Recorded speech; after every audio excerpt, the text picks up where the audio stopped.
tuned into another edition of Grammy Pro Buzzin. I'm your host, DJ Moonbaby, and we're here at the Artform Studio in downtown Los Angeles.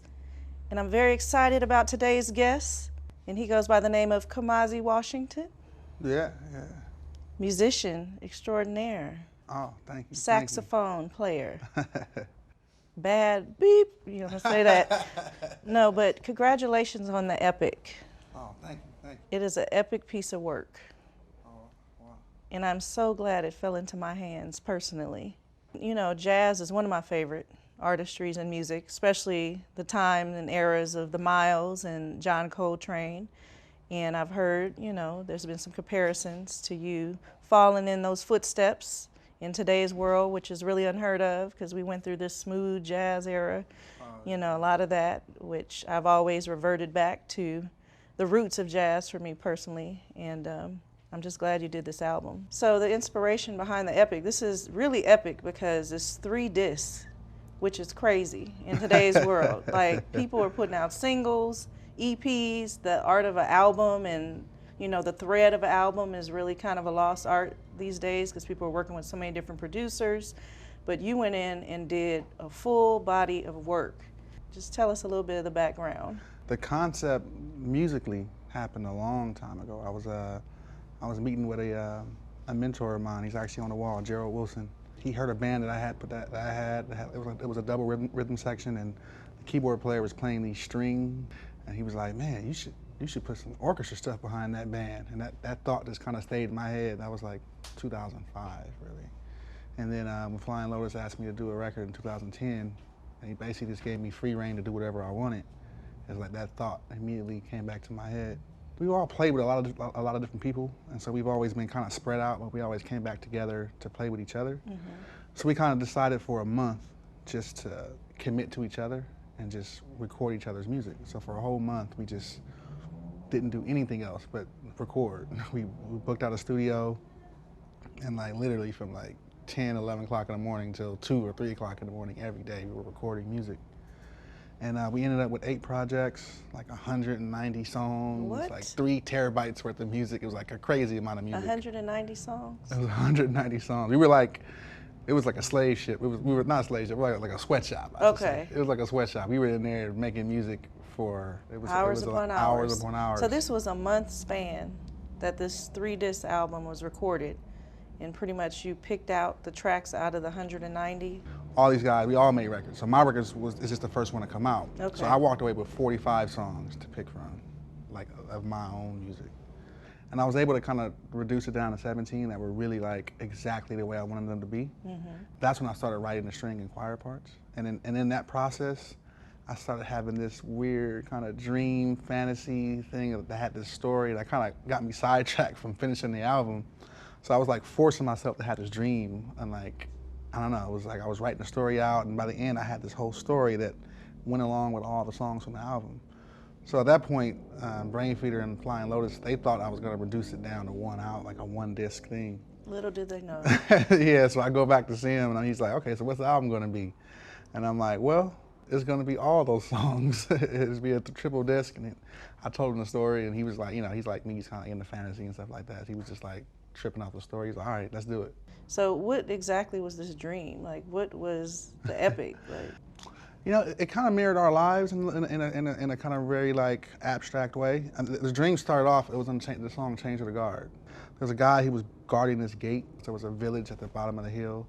And these people who just trained to one day go challenge that guard, and maybe if they can beat him, they get to become him. There's 4 guys that come and challenge him.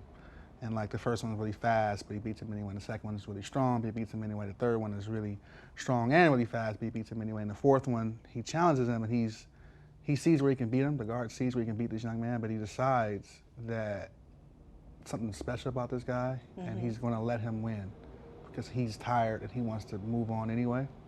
And so he does, and just as the kid, you know, defeats the guard wakes up, and he realizes that that didn't happen. He was just dreaming. He was looking at these kids in this village training and just mm-hmm. kind of dreaming about them one day challenging them. So that was like the first part of the dream. It was like something was telling me to like, this is the album.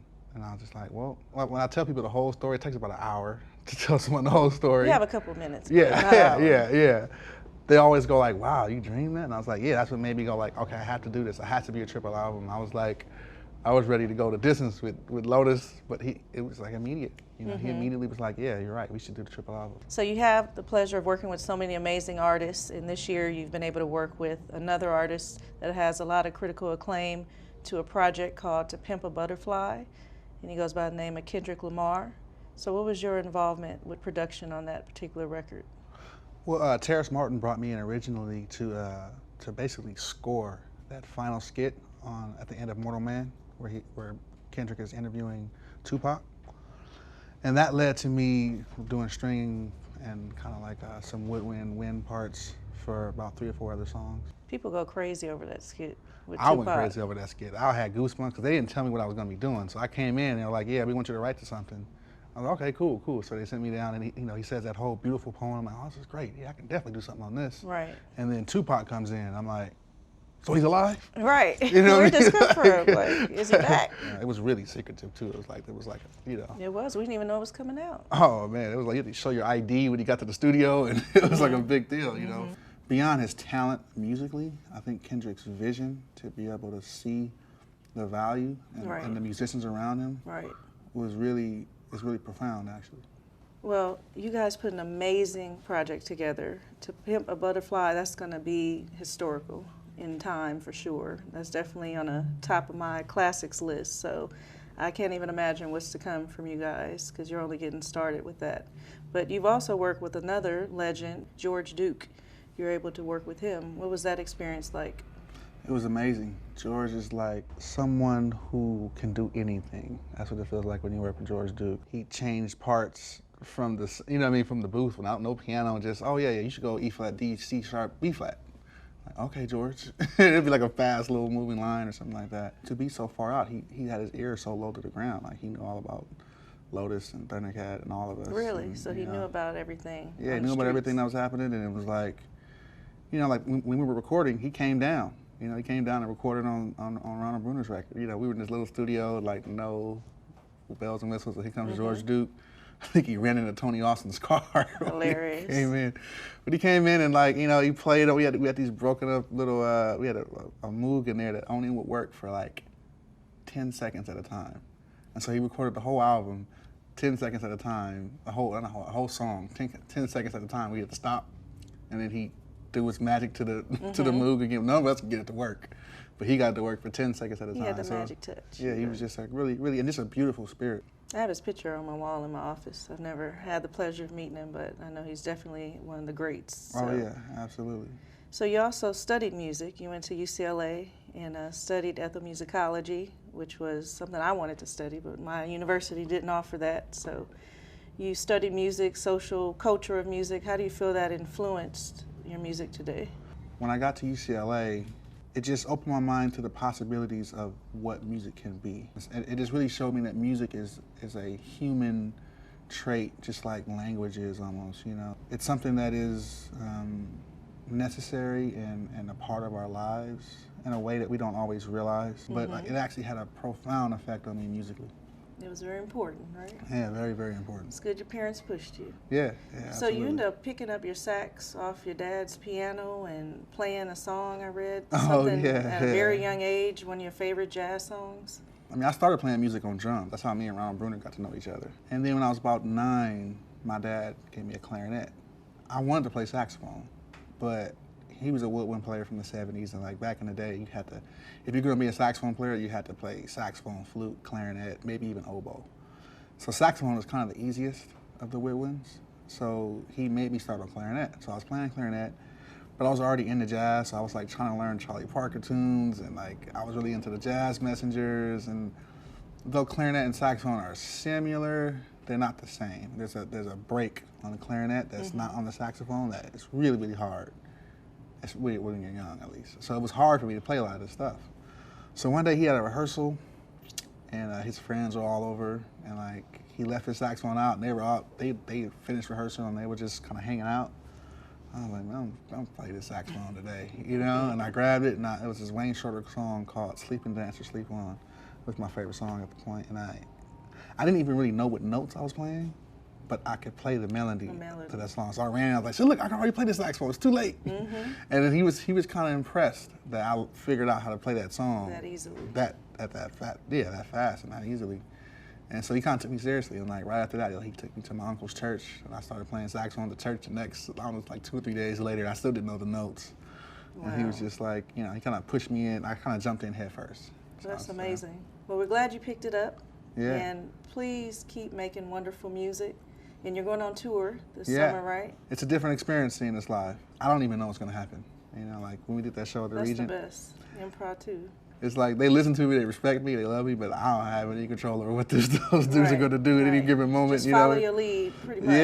Yeah. So we throw the ball in the air and we see where it lands every night. So it's a unique experience every single night. So, that's the most impressive part of jazz to me, is that so many different musicians can sit there playing different instruments and somehow not sound like a train wreck. Oh, and just jam together and play music. Yeah. So thank you for sharing it with us. And we'll definitely make sure everyone checks out the album. But you're going to give us something live today here on Buzzin'. Yeah, I'm going to give you something unique. And for the first time, either one of us has played this song in this way ourselves. So yeah, me and Miles Mosley are going to give you something cool. Okay, and is this off the album? This is off the album. This is Rerun. Rerun. Yeah, Tell us Rerun a little bit Home, about actually. it.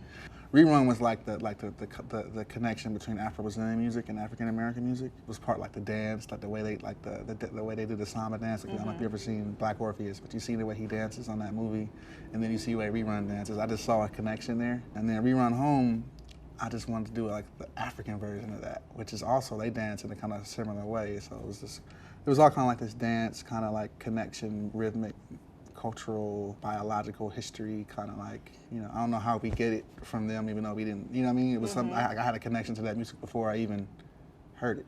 So it was kind of like, it was just kind of an innate thing. Yeah. So that's what that song is about. So Kamasi Washington, you're going to give us Rerun here live on Buzzin' Grammy Pro. Let's do it. Yeah.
Amazing job.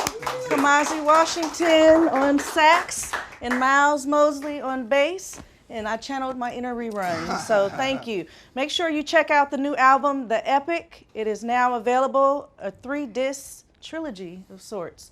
But he will be on tour soon this summer, so make sure you check your local listings. This has been another edition of Buzzin'.